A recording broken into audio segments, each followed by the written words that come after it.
to respond in an integrated manner, to respond essentially to complexity in a sufficiently complex manner, integrated manner, and not to continue working in silos that is oftentimes ineffective. And again, it simply perpetuates the same cycle of, I think, competition as opposed to collaboration.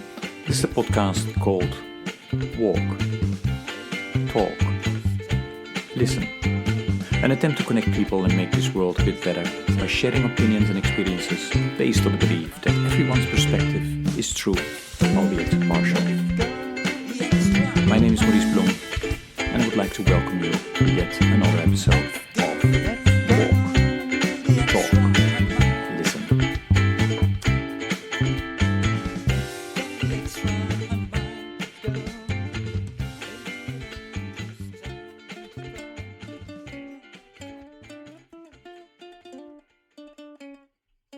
Okay, good day, everybody. This is another episode of the podcast Walk, Talk, Listen. And as always, I'm delighted with today's guest who will introduce herself. Romina, please go ahead. Hello, thank you for having me, Maurice. My name is Dr. Romina Istratii. I'm based at SOAS University of London in the UK. I have a background, I would say I'd specialize at the intersection of international development, gender studies, and religious studies. And myself, I was born in Moldova, raised in Greece, but I work primarily in East Africa in the recent decade. And I'm very much concerned with responding to societal challenges across the world in ways that are decolonial, equitable, collaborative, and truly embody an ethos of my own faith, which is Eastern Orthodox. So I hope that's a fair introduction, Maurice. No, thanks a lot. I have before we go, because you are actually doing a lot of very interesting work. Also, I mean, the listeners know by now that I also, am part of the joint learning initiative on faith and local communities, and you are also part of that community. So we know each other from there. But before we go there, can you tell a little bit about your upbringing, and how that might have informed of what you're trying to do now? Oh, that's a long story. But essentially, I was born in Moldova. My parents migrated to Greece after the collapse of the Soviet Union and started, from zero essentially. And then we reunited, and I was raised in Greece. And my first degree was in the US on a scholarship. And the reason I was very much interested in studying in the US is because I wanted to really broaden my horizons and understand the world order, because I felt that there were a lot of inequalities and asymmetries that I had experienced, but also I had been exposed to domestic violence and various other issues that are interconnected, but not necessarily so, with migration experiences. And so I felt that there were issues in the world that needed to be solved, and I was looking for my role in the world and how I could respond. And I very quickly came across the dominance of Western knowledge and science and Anglophone scholarship within my own disciplines, within research. I started as an undergraduate supporting economists and researching agricultural development in the African region, especially the gender paradigm within agricultural development and livelihoods. And those stories were so empty of human testimonials and first-person accounts. They felt so top down, very theoretical, very distant from real life. And so I wanted to travel to Africa and kind of discover what these communities were experiencing, what were their thoughts around gender relations, around women's role in food security and the household, instead of assuming, a very generalizing and reductionist gender theory that was usually constructed within Western, institutions by people who hadn't necessarily traveled anywhere in many cases. And so I came across this, and then I was able to, I was awarded a fellowship, the Thomas J. Watson Fellowship in the US, and that allowed me to design my own project, travel to 4 African countries, and I spent a year in over 60 communities, both rural and village communities, going through these countries and then interviewing people in the most robust and least invasive way I could think of, and really taking a very humble approach to understand their lifestyles and priorities, right? and experiences. And so through that process, I actually also, I would say, discover my own faith. So it was not just a journey of my own, I would say, development as a researcher, academic, practitioner, activist. I don't know really what to call myself, but it was also a journey of self-growth. And although I was born within Eastern Orthodoxy because it was part of our culture, because of the Soviet heritage, it was, my parents were not necessarily theologically literate, and faith was, I would say, mostly experienced as cultural values and norms, as opposed to, perhaps in a more spiritual manner or in a more spiritually tangible manner. Because again, one doesn't know how one experiences. I couldn't speak about my parents' spiritual journeys just by looking at them, right? But essentially, it was not a lifestyle that I saw around me in Greece, for instance, when I traveled there with people, spending a lot of time in the church and in activities that were related to church life, right? That was something that I hadn't been familiar with before.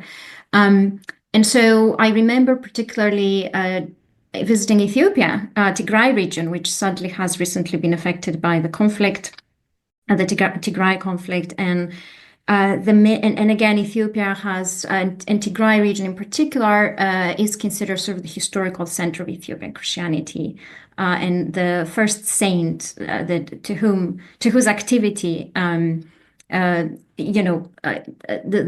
introduction of Christianity in Ethiopia is attributed is Saint Frumentius, or Kudus Fruminatus, in Amharic, and Saint Frumentius was a Greek speaker who came from one of essentially from what was at the time a Greek-speaking Roman world. So I felt a connection, I guess, and I think that seeing the piety of the people around me in Ethiopia, but also the lifestyle, the simplicity, the humility, I think truly did inspire me to kind of rediscover my own faith and spiritual journey. How that brought me here, I think the quick answer is that I have tried since to align my professional career and professional undertakings with my spiritual journey and my service to God, essentially. In Amharic, we talk about agalgalot le'exyabeher, so service to God. And I always, when I communicate with collaborators in Ethiopia, I always present, and this is very authentic and genuine. I always tell them that this for me is also a service to God, because personally, my life has no other meaning than making a positive impact, and that doesn't mean just with outputs, tangible outputs, but with my own behavior in the world and my own presence and witness, right? So I think this is what it has been. This is why I'm doing what I'm doing currently, taking my research and trying to then generate and translate it into actual impact for the communities, giving back.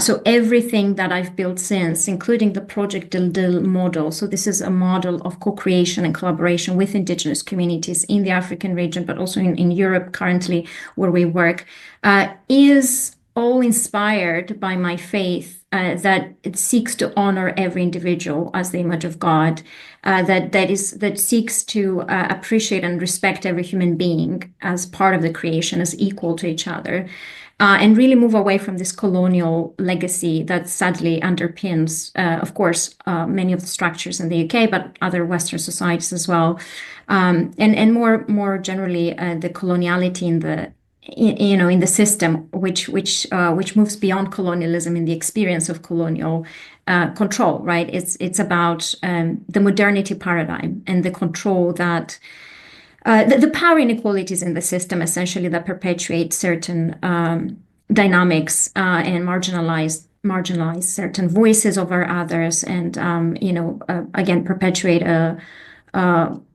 certain biases and stereotypes and inequalities that I think are not productive or fruitful for one, creating a better world and having coexisting well together, but secondly, to respond to societal challenges such as the ones I'm responding to, gender-based violence, domestic violence, various other related societal challenges that need collaborative responses, interdisciplinary, transboundary responses, because alone we cannot understand the complexity. And even if we do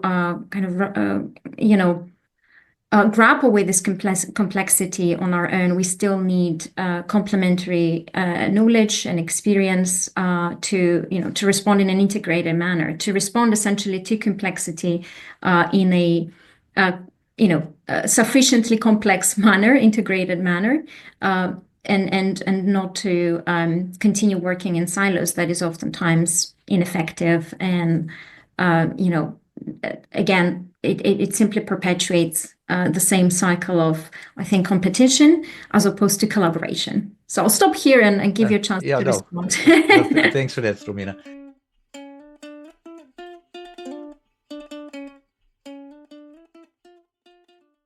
I have two questions based on what I just heard. Let's start with one, and that is, you started telling that, when you basically entered the academic world, you came across, the way they approached it, that was not to you, so you wanted to do it differently. And so my question is, how did the academic world then react to what you were doing and are doing? I think you're always a maverick, to be honest with you. You're always sort of pushing walls, and some walls move a little. Sometimes they really don't move at all, and you just have to move on and try to create change where you can. And I have to say that after 13 years, I'm currently in a second existential crisis where I'm thinking of abandoning academia entirely. Because again, for me, academia was a stepping stone. It was not a telos in itself. It was not my aim. I needed to create robust research because robust ethical research should be at the center of international development, of humanitarian responses, of any intervention design approach to respond to societal challenges. So I wanted excellence in when it comes to robust, rigorous research that is based on the highest ethical standards, standards of integrity, which again I accord with my own ethos as a Christian and what I seek for, and the kind of standards that I'm accountable to as a person, to myself, right? That I hold myself accountable to. But academia was not my ultimate goal.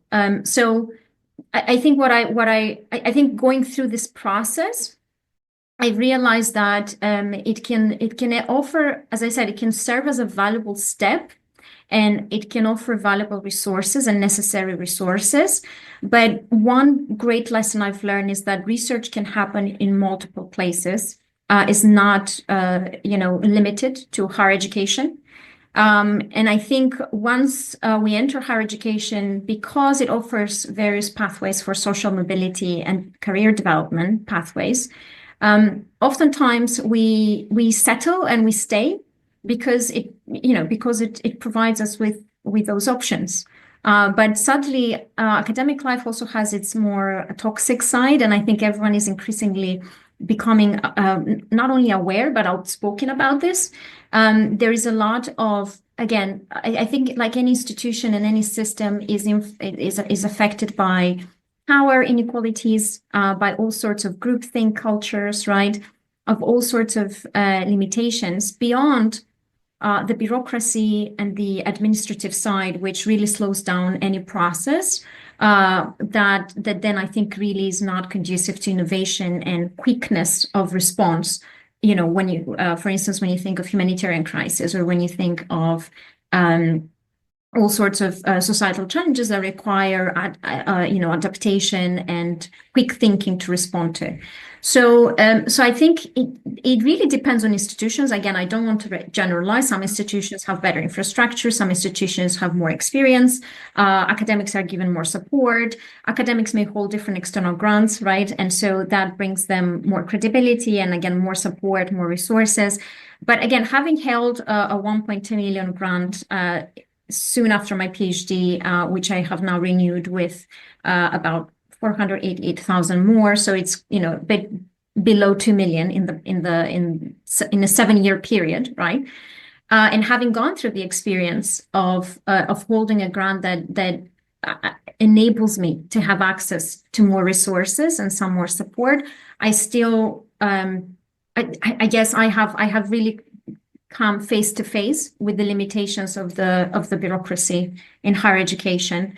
Not only when it comes to, limitations, sort of slow financial processes, let's say, and delayed payments to partners, which I think is unacceptable, or, limitations in paying honoraria or not being able to pay certain certain types of fees, for instance. So having all these limitations around eligible, non-eligible costs, right?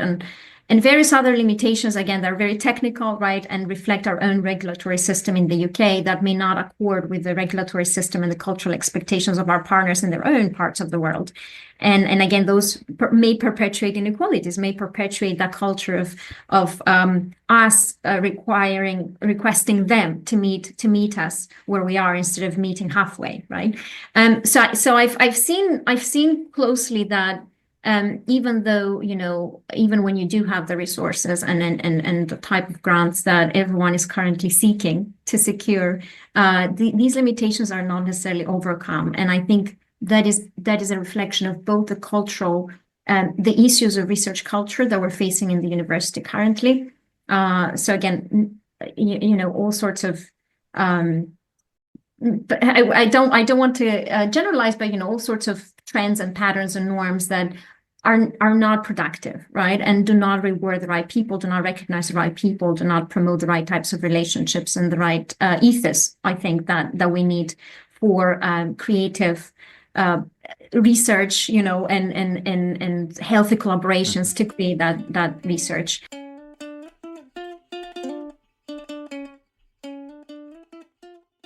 I have two questions that are related, I think, in Sure. this, what you just addressed.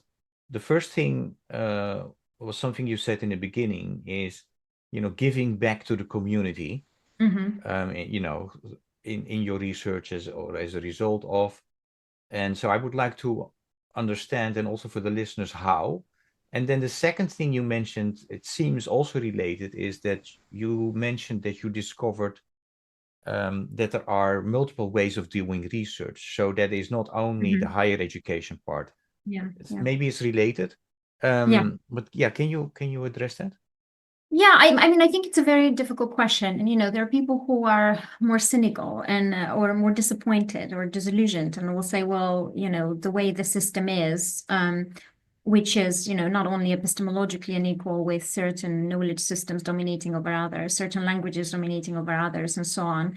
But it's also a materially unequal, inequitable system where certain countries have more wealth, more access to funding, and so on and so on. But I still think that as researchers, as people, wherever we are, whether we work in charities or, in the university or in all sorts of organizations or faith-based organizations, for instance, there are still things we can do to subvert slightly these inequalities, in these norms and practices. So for me, as a researcher, being able to translate my research into some sort of tangible impact or output that I can share with the community, that it can be returned to the community and used by communities or by organizations directly serving communities, is a way of subverting those inequalities, right? And the system. And it's not ideal. It has its limitations of all sorts, related to not only that process of giving back, which I can get into, but also my own positionality, regardless of how much effort I have put into speaking the local languages and living, in these countries and so on. At the end of the day, I am not part of the local community, right? And I always can go back to a different community. I can travel, whether to the UK or Greece or some other country. So I think, there's all sorts of limitations and there's all sorts of inequalities or dynamics there that make us different, right? And that give us a different, potentially comparative advantage, right, in the world. But that doesn't mean that we shouldn't try. That doesn't mean that we should not try to give back in some way. I think that all the talents we have, again, this is very theological, all the talents we have and all the privileges that we are granted in life. And for someone, they may be blessings, we may have worked very hard for them, right? I'm not using the word privilege as something that is handed to us. A privilege can be earned. So all these blessings, all these privileges, I think, and the talents, I believe, should be used to give back to the world. And they should be used to create a better world, to promote this ethos of equality and humanity. And acceptance, and again, I don't like the word tolerance, because we shouldn't tolerate each other. We should truly love each other. But really of understanding difference and being able to coexist in that difference, which is difficult too, because it has all sorts of tensions that I deal with. I deal with very sensitive topics, but I still think that we should be courageous enough to address those tensions. So the practical way of giving back, I mean, in the context of Project Dildo, the project I set up, we do three things. We not only conduct new research with communities, and in doing that, we try to work with researchers and grounded in the communities that who can build skills and ensure that through this collaboration, we build the local research leadership, as opposed to continuing those dynamics that I spoke about. We also do public engagement and community intervention. So one of our projects included training clergy of the Ethiopian Orthodox Church using a theologically grounded theologically grounded approach that was also informed by the anthropological research we had conducted in the country, but it also integrated safeguarding, legal, and counseling knowledge and training. So that is one example of an intervention. And again, that was co-created with the Ethiopian Orthodox, the development wing of the Ethiopian Orthodox Church. So in a way that, again, understood the importance of building these interventions from the ground up, that understood the importance of exegetical authority, right? And that these interventions have to come from within the authoritative religious institutions in these countries, and so on. And the third thing we do is public education, really. So we use films. We've created a number of films. We've created a film on marriage called Tadar, which really is translates as married life, and it's available on YouTube. Everything is available for free.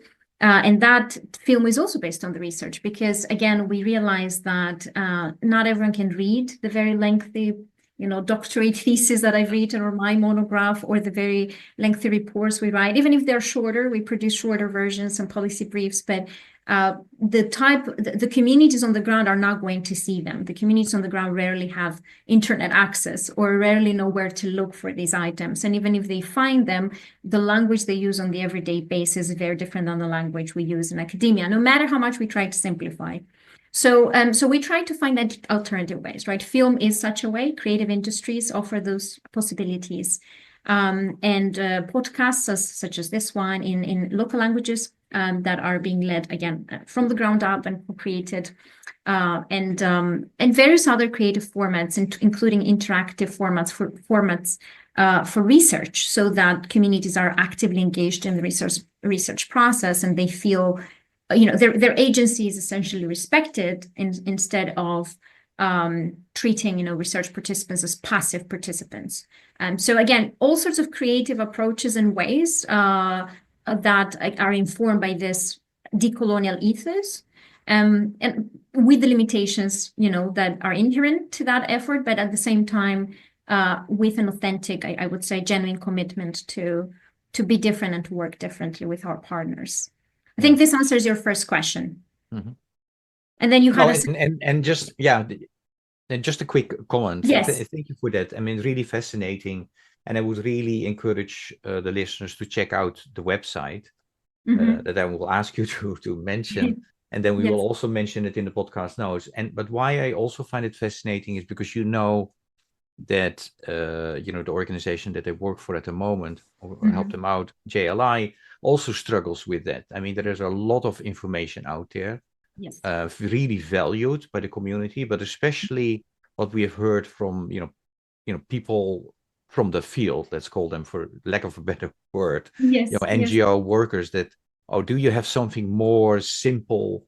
Although I do think that JLI with its community have tried to use something that is rigor, has academic rigor, at the same time as language that is understandable.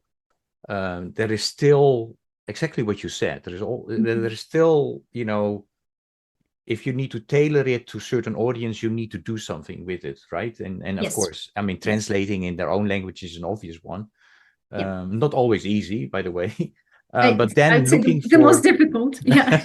but looking for creative ways to convey or to tease the interest, even to start reading a longer document Yes. is also important. So and Yeah. we will, we will continue to work with each other, and I'm looking forward to that.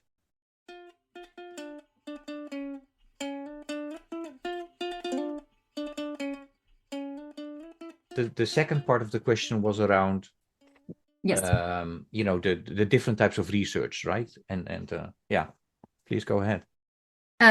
So this kind of research has now, well, we've evolved into an institute, so the Institute of Domestic Violence, Religion and Migration. Currently, the initial project Dildil, which again Dildil is a term in Tigrinya, one of the Eastern African languages we work in, sought to be that bridge across multiple stakeholders that work on domestic violence, and especially stakeholders who may not talk to each other usually, or maybe even competitive towards each other because they have very different frameworks of understanding the issue. And they may also have certain biases which may be justified towards each other, right? So it could be religious stakeholders, feminist platforms, women's movements or women's groups, all sorts of gender practitioners working on the ground, statutory services. So all sorts of stakeholders involved in that response who again may work in silos, or because there is no integrated mechanism to respond. And we felt that there was a need not just to again develop robust research at the intersection of domestic violence, faith, cultural difference, and services to respond essentially, but it was more about creating a different way to bring these different stakeholders together to speak to each other and address preconceptions that may actually become a barrier to productive collaboration. Because again, it's not just a project that cares about the outputs, right? But we care about the impact we're generating. And part of that impact, I really think, can only be measured, and it cannot be measured, but it can be witnessed in change of behavior, right? In behavioral change. And this is where we've also struggled as a project to communicate our impact as a whole, given the vastness of projects we do, right, and then the diversity in these projects and approaches. We can evaluate single projects, right, and single activities and their outcomes. But when we think about the whole holistically, the change we may have generated or may have promoted, and the impact that we are generating, it's hard to capture. I look for a few things. I aim for a few things, essentially. And one aim is to create that dialogue across the different stakeholder groups and know that at the end of the day, whether it is through conferences, whether it is through workshops, whether it is through discussions and collaborations, right? Everyone has learned something new about the other side and is a bit more willing to understand the other and have that conversation, right? We may not agree, we may never agree, but at the same time, we can agree to disagree and still try to navigate that disagreement. The other thing that I guess we look for is really to inspire and to tell people that you can be different in today's world, no matter how gloomy and toxic it can be at times. But it's hard for me to say that because I've gone through a lot of negative experiences in my life. That's why I do the work I do now. But I still believe that we can and we should try to be different, and we should not be assimilated. And we should not give in to whatever standards there may be in the world. And we should truly seek to be different if that's what our calling is. And be genuine and be authentic, right? And I think everyone should aim for that. So for us, it's about inspiring our collaborators, inspiring them to see that, again, hard work does bring fruits, commitment does bring fruits. And, we may lack the resources, we may lack the situations may be uncertain, right? We worked during a war. We did this project during a war, during a pandemic, and yet we still pushed through, and that bore fruits, and it was something that we didn't expect necessarily to happen. And so for me, what matters is that our partners and our collaborators see something different. Because usually what they see is that inequitable approach that is very top down, feels very hierarchical and very distant, whereby all sorts of northern researchers or stakeholders or donors may pass through their societies, but they don't really stay to create an impact. They don't really touch communities and people. And so for me, it's about touching real people. I think that's how I kind of measure my impact on the world. And it could be small or larger ways, visible or invisible, and ways that I cannot communicate to funders, nor am I interested to. But as I said, I'm more accountable to God and my own service and what I see, what I hold myself up to, as opposed to the funder. Of course, I'm accountable to the funders, but those measures are imperfect, and they're measures of the world. Whereas I try to, think of myself in terms of, how can I be a good human being, right? What can I do through my work and through my witness and my existence to be a good human being and a good example for others? So I think it's inspiring people that no matter what the world brings you and no matter how limiting it is, there is always a way around it if you truly persist and you are committed.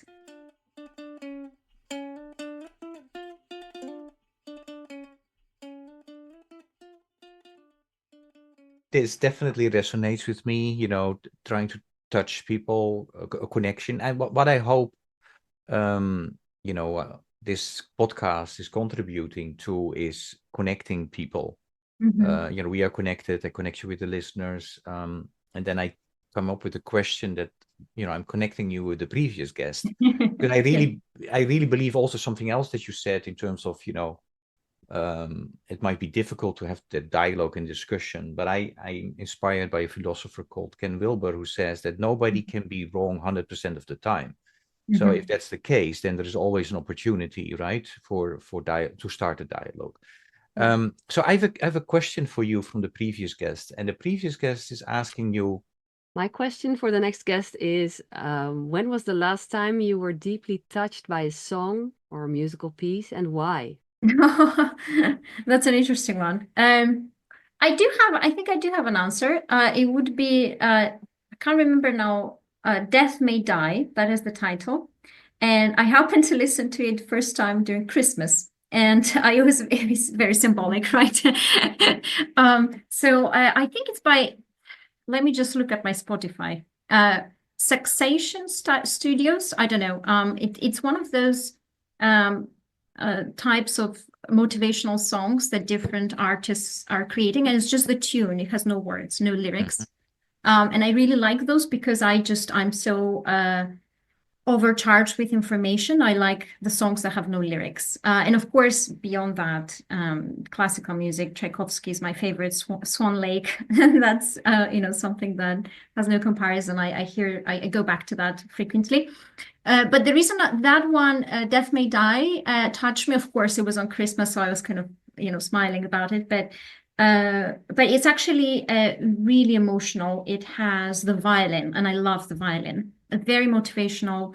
I think the purpose of songs like that is to, again, motivate people and empower them, and to feel that no matter how dark the times become, you should push through. There is light at the end of the tunnel. And I really, yes, I do appreciate those songs recently, because sometimes you need silence to reflect and to understand where you are, to do that introspection. And I think listening to music and shutting things out, because again, we're so bombarded with information, does help with that. Sometimes you just need to put your headphones and just listen to this kind of music that has no lyrics, to be mindful, to become mindful and reflective. But again, not to disconnect entirely from the world. We should be aware of our surroundings as well. I do want to. Great. Yeah. We'll check that out. I do always ask a question about music myself as well. And I Mhm. don't know if you have the same answer, to the question. And the question is, if you had to choose a song or a Mhm. piece of music that represents for a big part of who you are, which song Oh. would that be and why? Oh goodness, I have no idea because it depends on the stage of life. Mhm. Yeah. It depends on the stage of life. You can choose three, A few of them. I'm Oh goodness, that's a difficult one. I mean, again, I would go to Swan Lake because it Mhm. has a combination of tragedy and optimism, and I think Okay. most human lives are uh, defined by a degree of tragedy or loss or suffering Yeah. or pain, and then a degree of optimism and hope and resilience. So I would say, to me, Okay. that's what the Swan Lake kind of conveys, at least when I Yeah. listen to it. Is there a specific Um, rendition that you lean towards, or does it matter? no, it doesn't matter. Okay. I mean, yeah, but the original tune, I don't really, Mhm. like remixes, honestly. So, and as I said, I'm trying to think of other songs that I have favorite songs. I have favorite Mhm. songs I like, but then a song that describes me. Um, I mean, I can't think of a specific one, but it would be a song it has a spirit of fighting, essentially. Whatever song conveys that, to keep fighting, to be resilient, to not, to not allow the forces to bring you down. So anything about fighting and persisting and pushing against, pushing against the current would probably describe me. So if anything comes to mind, feel free to recommend, Maurice. I liked it. You Okay. push the question back to me.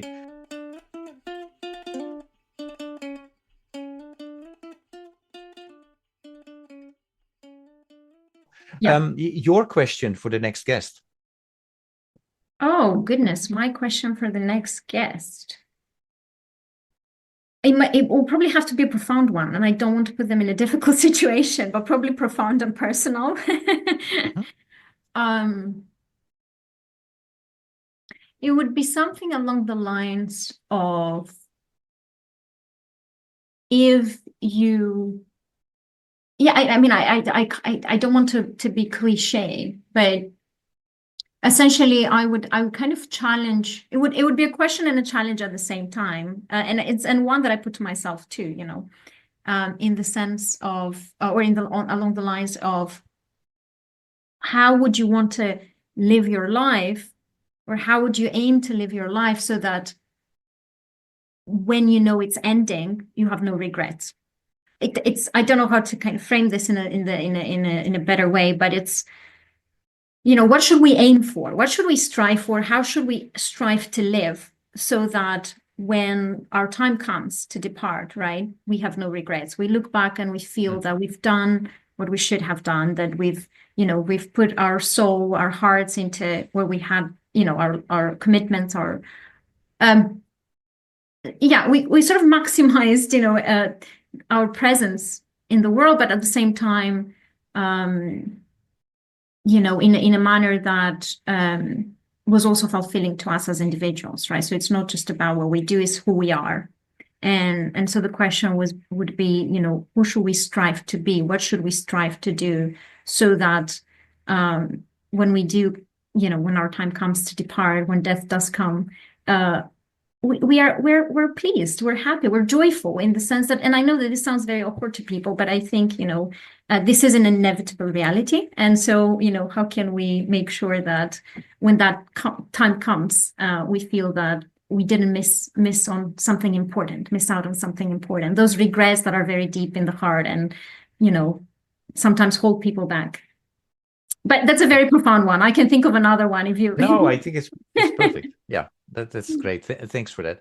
Excellent. I would like to jump back to something you said in the beginning, where your faith is really important for you. Yeah. Everything you do. So we when I do my 100-mile walk, which, you know, that's how this podcast started, I often talk with my fellow walkers about, you know, the purpose of life, and then spirituality, religion. And one specific topic that we often discuss is about what is happening with the younger generation around religion and spirituality. So the way I phrase it is then, what do you see happening among the younger generation with regard to, you know, church, religion, and faith? Yeah, it's an interesting one. And again, I tend to not try to, it just, you know, I don't want to generalize. And I think you put the question well, in the sense of what have I seen in my surroundings, right? And in sort of in the communities I exist. So of course my insight is limited, but I also don't like, you know, I think this is a really important question, but I also would not want the younger people to think that, oh, here are, you know, the adults talking about the youth, right? So because it sounds judgmental and objectifying. I wouldn't say I'm exactly young either. I'm now in my 30s, but I feel that I'm quite close to you know, young people, my students, of course, but also because in our team we work with young organizations and the youth. And of course, now I should say I am doing a second master's, which relates to another question, Maurice, you put to me, of what is, if not academia, if research doesn't happen in academia, where to next? And so I'm looking into entrepreneurship now and innovation, which I can come back to in a minute. But let me respond to this question. I'm surrounded by a lot of young students at the moment, also here where I am in Cambridge, and they're from diverse countries and backgrounds. So I've seen that a lot of young people, because I think we've gone through an era where we had so much access to so much information, to so many new things to try and experiment with, right? And I think again, the young people tend to experiment and tend to try new things, perhaps more than you know, the next generations. And so I think that we are now at a time where society is perceived to be in a crisis. Human relationships are perceived to be damaged.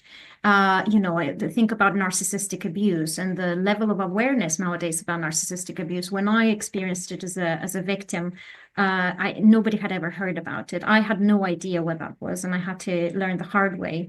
Now, you know, YouTube is full of videos on narcissistic abuse and so on. So I think the young people are very aware of everything. They have too much information, in fact, and that has caused a little bit of not cynicism. I would say they're quite optimistic and hopeful still. Bless them, despite everything that is going on in the world, right? The war in Gaza, the war in Ukraine, the wars in Africa, wherever, you know, in all sorts of parts of the world. And so there's a lot of disillusionment, and there's a lot of disappointment, and there's a lot of hopelessness. But at the same time, I'm always impressed by the younger people, because they always find ways to be hopeful and to make us hopeful. However, I've seen that in this passage, in this evolution, right? Many younger people are asking profound questions about the existence of God in particular. I've had debates with males in particular about the existence of gods here in university. They're looking for something profound. They're looking for the truth of life, the meaning of life, because they see how chaotic the world is. They see how egocentrism operates and oftentimes governs the world. They see how selfish decisions affect, you know, hundreds and thousands and millions of people. They see the how can I say, the meaninglessness of war, right? And so people are looking for real answers, for real meaning in life. And of course it makes sense that the younger people would ask these questions, right? Because they're looking for a direction. And I would say that there is in fact, I would say, a turn to spirituality, perhaps not religious spirituality, but spirituality as in meaningfulness and mindfulness. And that is very hopeful. That is an opportunity for us to have deep conversations and to to understand each other and to understand how we can create a better society.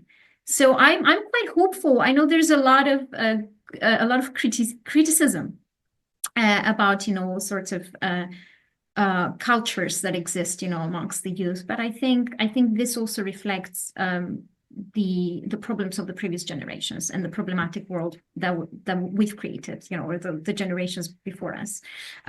So I've blamed my parents' generation, and their generation probably blamed the generation before, and so on. But I think I think oftentimes we ask too much from the youth and we give too little back, and it is us who should lead, with our example, and we should be role models. And I think the youth just are looking for role models and they can't find any. And so I've heard students who, for instance, are atheists, but sometimes they look up to Christ because they think, oh, that's a role model that we don't have today. Isn't that interesting? And of course, Christ, I think we can agree, at least as Christians, that Christ is a good role model, ultimate role model for us. But at the same time, you have here someone who is an unbeliever, right? Looking for role models, real people to look up to today, to learn something from, to be hopeful about, to feel that there are people who care and who are making a difference, and they can't find those role models. So that is the tragedy of our society today, in my eyes, that we have nothing to show for. At least not within our communities, but at the high level. Yeah, right? no, I understand. Yeah, what you mean. No, okay. I could have another podcast about this. This is really interesting. I'm very cognizant of the time, and I'm really grateful that you were willing to step in on such a very short notice. I do want us to go. Maybe the last point is about your entrepreneurship, what you mentioned. Oh yes, yeah. So tell about that, and in terms of, yeah, what are your plans? Yes, as I said, I think that to truly produce research with social impact and to truly respond to societal challenges. Again, to respond to societal challenges, we need robust approaches. We do need research. I think research is the best, invention, if I could call it that, that we have ever had, because it does allow us to collect data and to build informed. Okay, I'm going to push a little bit back there, Romina. Yes. Even is that true? Even though we are living in a world where that seems to be driven by, the fake news, that people are not interested in facts. So, well, I mean, yeah, I agree. There is a lot of disinformation, misinformation, and all sorts of trends. But I think when people come across good research, very few doubt the importance of it. I've seen good studies come out from conflict zones, or very robust studies. And even in highly political sensitive environments where people question the validity of information for political interests, when a robust study comes out that nobody can deny, it feels like a relief. It causes relief on all sides, because people can hold on to something. There is no neutrality in the world, there's no objectivity in the world, but yet there is something close enough that we can say, okay, in this context, we really cannot question this because it was done methodologically in a sound way, by a team that seemed to be at least diverse enough or neutral, or whatever the, non-partisan, I wouldn't say neutral. And so what I'm trying to say is, I think even think about the pandemic, right? You had certain scientists in North America conduct very prompt research in hospital environments.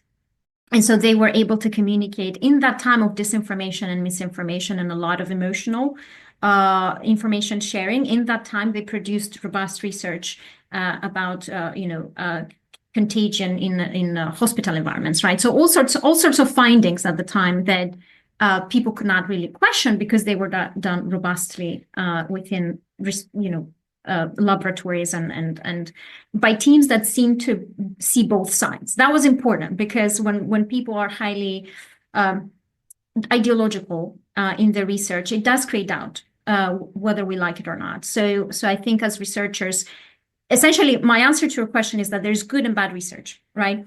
And I think when it's good research, and again, what is the definition of good research? I think I sort of gave it away, but I don't think we can necessarily agree on a universal definition. But I think it's about methodological soundness and a minimization of bias to the extent possible, right? Research should not be directed by ideological interest, and sadly, this is what happens most of the time. And that's why people are disillusioned.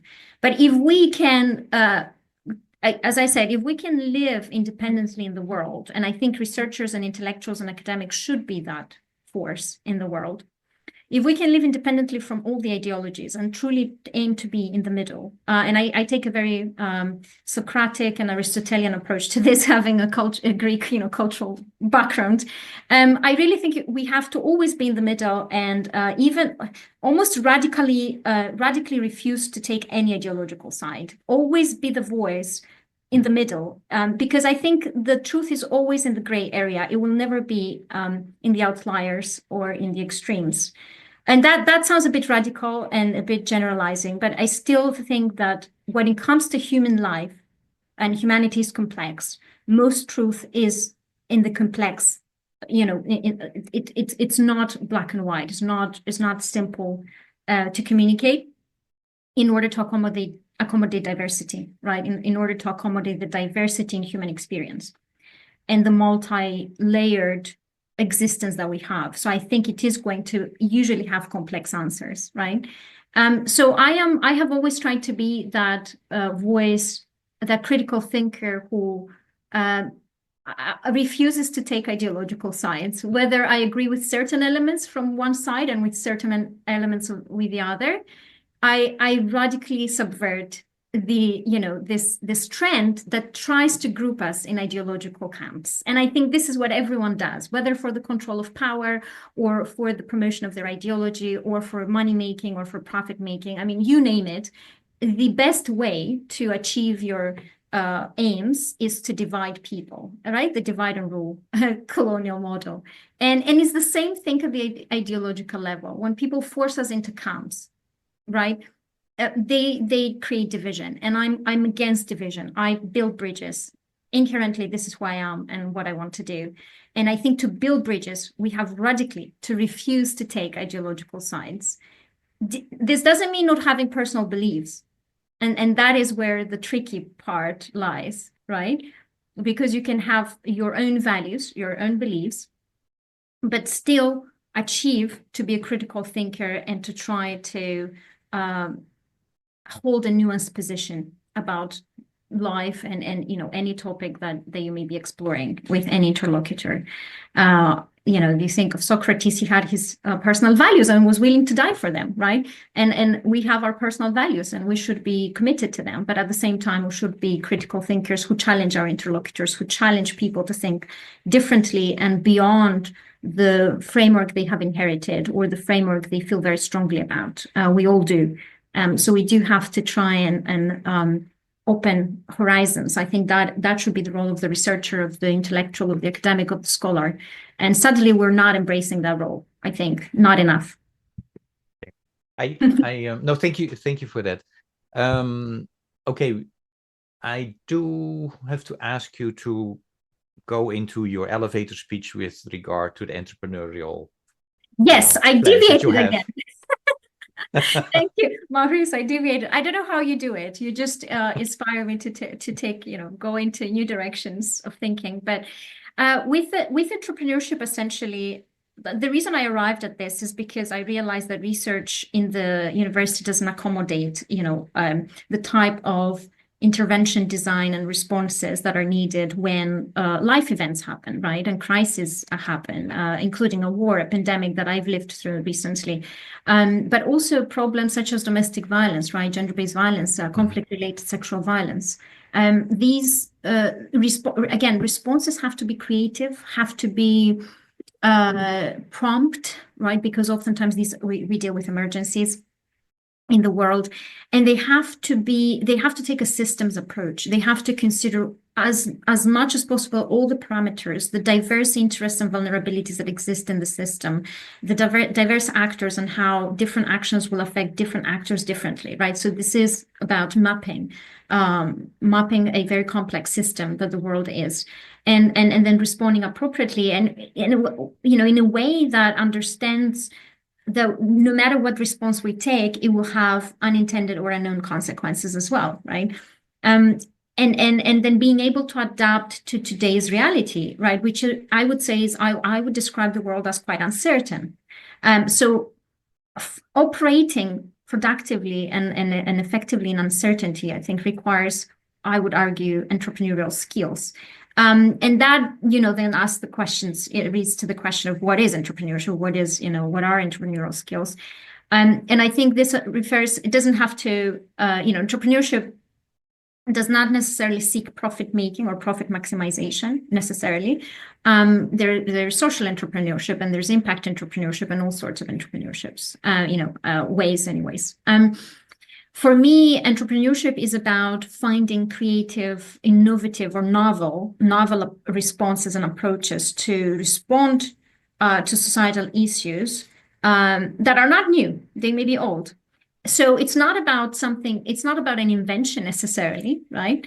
Coming up with something entirely new, but it's about thinking of a new way of reworking the elements of the world, or of your discipline or whatever you're working on, your sector, your industry, in order to respond to a challenge and a problem. And really thinking outside of the box. I think I have an artistic background. I've always painted, and for me, I have to be creative. I think stale approaches don't work. The world is changing too. It's becoming, again, more unpredictable, more uncertain. And so I think entrepreneurship teaches us to not fear that change and that uncertainty, and to be ready to adapt. I think, again, it's one, I would say, foundational element of an entrepreneur is resilience. So that's what I mean by entrepreneurial approaches or skills or strengths, right, that we could cultivate. And it's about thinking outside of the box, thinking in novel ways, being interested in taking risk to respond to a societal challenge, having the confidence and the courage to pursue that path. And then even applying business principles to your venture, whether it is research based, like the venture that I'm trying to develop through the institute, or something that is in the form of a social enterprise, for instance, right, or a charity. Of course, those still have to operate based on business management principles. So I think if we want to not be constrained by the limitations of academia, but also by the limitations of the business world, because there's a lot of unethical practice in the business world, as we know, right? We have to be somewhere in between again. I said I am the radical in-betweener, if I would describe myself as something. And I made up that word. It's a neologism. So I think we have to be in between. We have to take the good elements from each industry and each sector, academia and business, and use it in our favor. Use it, in a way that makes a change in the world, that promotes the hopeful, the society-oriented mission and aims that we have. And I think a lot of people have these sort of aims. Most people do want to see a better society. Most people want to make themselves useful to that. Not everyone has to, but there's a lot of us. And so how do we do that in an effective manner? So I think it's about reinventing ourselves, because at the end of the day, the world is changing. Every day you get something new and different that you didn't expect to see. So I think you need to reinvent yourself to be able to push through and still have an impact in real time, right? Because if you just do what you did before and you change no variable, the outcome is going to be the same. We can't expect something to change if we keep doing the same thing. It's just mathematics. Yeah. So I hope that answered your question, Maurice. No, I think it did, and I think it's similar to something that I talk about often. Is that a duck? I'm showing you a ducky, right? Yeah. And my listeners already know, and people have seen me talk, it goes back to a scene in Sesame Street where Ernie wants to learn how to play the saxophone. And when he plays the saxophone, there's always a shrieky sound. And then, one of his band members saying, Ernie, if you want to learn how to play the saxophone, you need to put your ducky down. And I think, basically Yeah. you're also alluded to that. There are things that we should stop doing if we want to Yeah. change behavior, transform. So Yeah. it's always such a pleasure to listen to you, talk with Oh, you. bless So you. thank you so much, Romina. I really would invite the listeners to check out the website again. We will make sure that we mention it in the podcast notes so people can check you out. Before we close, and I thank you, any question that I did not ask you, but I should have asked today? No, I think we really got to the point of the matter. I actually thank you for the opportunity to reflect. I want to say that we rarely have time to have profound conversations and reflective conversations and really profound discussions. We were talking about this, Maurice, before we started the podcast, where I think a lot of podcasts have become a bit standardized, right? And that's fine, it happens. But at the same time, we don't need to follow a linear approach. We should allow ourselves to kind of deviate and explore where these conversations take us, because I think this is where the real learning happens. So thank you for the opportunity. I think it was excellent. Well done. Thank you for everything you do and for who you are. Oh, bless you. Thank you. Yeah, and then all the best. And I know that we will even further collaborate in the months to come. So I'm really looking forward to that. So thank you so much. Thank you, Maurice. Thank you. All the best. Bye-bye.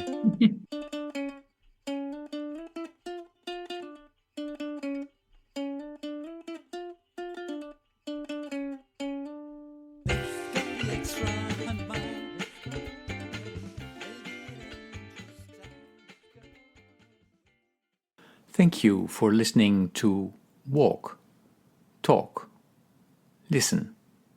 Please check us out on 100mile.org or follow us on Facebook or Instagram.